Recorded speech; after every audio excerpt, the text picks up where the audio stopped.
Well, hello everyone. My name is Zachary O'Shea, and this is Box of Teeth.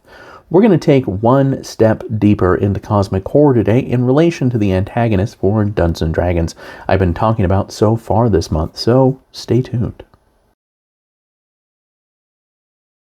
As always, I do want to give you a quick recap. We're talking about minions for the Relic, which is an antagonist that I use for a Dungeons & Dragons horror-based campaign. She is a fragment of cosmic evil that is entrapped in a soul cage, which is her steel skeleton, and over that is enrobed a waxwork that appears to be a dainty young woman who dresses and acts like an aggrieved widow, but all the time is doing her best to amass wealth and power and try to fill the void in the soul that she just doesn't have. So let's go ahead and jump into a fresh little slice of cosmic horror with a Mandragore. Slightly smaller than a halfling, the Mandragore resembles a human hand blackened by decomposition.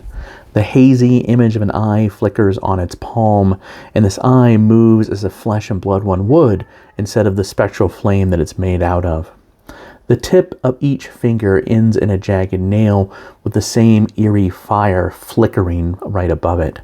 It can amble along on a squirm of tentacles that juts out of its wrist that kind of look like torn sinew, but it does prefer to float along, propelled by its malignant will alone. On the back of this hand is a fang-filled maw, complete with a blackened tongue. Now, they have an enervating glow. The Mandragore's illumination is not the product of some simple flame. The uncanny radiance draws upon the same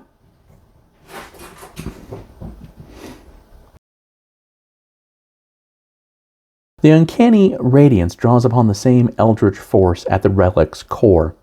That is to say, it is not a light of this sphere, and as such, those that look upon it find themselves wasting away.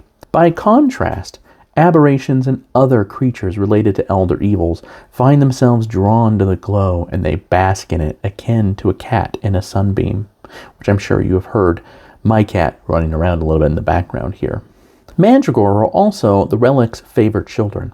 While the Tallow consider the Relic their mother figure, in truth the waxen construct doesn't return the affection. To the sinister widow, everything she's brought into the world is just a means to meet her ends. That is, of course, except for the Mandragore. The Relic created the first of these anathemas while working on a Hand of Glory. Or rather, the Mandragore shed the wax-coated criminal's hand like a molting crustacean. The Relic basked in its eerie light and felt an immediate kinship with the horror. Its distorted whispers in her mind offered a measure of advice and constructive praise for what she was doing. So let's go ahead and take a look at the Mandragore statistics for Dungeons & Dragons 5th edition. As a quick note, this was originally built when the only version of the Relic was CR 14, so it is a CR 10 aberration.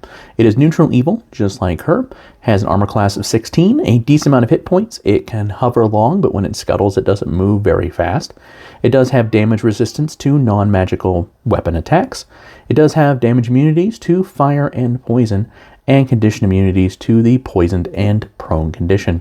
It knows common, primordial, and has telepathy.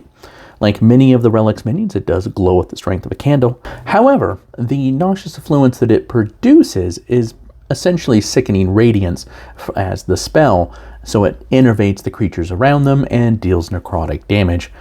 On top of that, it has putrid regeneration, so it always regains hit points as long as a creature within 30 feet of it has taken necrotic damage since its last turn.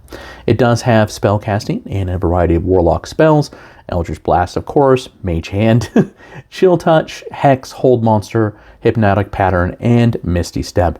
It does have a bite attack, which doesn't do a lot of damage, but does have a chance to paralyze its victim for 1 minute. The Mandragore does share several traits with the Relic and her minions in common, one of those being a bit of a waxwork horror because it is essentially just a Hand of Glory-like aberration. It does glow like a candle and the like, so it does continue that theme, and it is something that the Relic, while unintentional, did actually make. It also has kind of a fire and flame aspect with its eyes and the like, and the sickly radiance that it broadcasts, but at the same time it doesn't have fire-based spells. Instead, it kind of now delves into Elder Evil, Warlock, Eldritch spell territory. And it does also gain hit points from basically rotting others, which does kind of relate to cosmic horror in that it's tearing down the bodies of the living around it to heal itself. It does also provide a clue as to what exactly is burgeoning inside of the relic, which we will get to soon. And the other theme that it really plays on is that the relic is envious of the living. First, she wants to emulate them by gaining wealth, power, luxury, and kind of her place in society. When that isn't fulfilling, then it moves to creating her own people, really her own kin, with the doppelganger like Tallow or the Waxjacks or the Wax Mephits that I have gone over before. But now she has these embers of the spark that she actually is that manifests as Mandragores, and so she really adores them because this is something she actually feels kinship with, no matter how terrible and strange it actually is. I certainly hope that you enjoy the Mandragore, the Relic, and the rest of her minions. You can find them, along with hundreds of other horror-based monsters, for Dungeons & Dragons 5th edition at boxofteeth.blogspot.com. If you're more interested in the non-Dungeons & Dragons horror content that I have, or the horror fiction that I write that includes grease paint right there, you can always go to www.zacharyoshea.com. As a reminder, on Amazon right now, you can also go get Snafu Punked, which is in the long-running Snafu anthology. I bring that up because I have a story in it, and I'm super excited about that. I hope we all have a great weekend. So far, mine's pretty awesome because I get to hang out with all of you. Thank you for your time and your attention.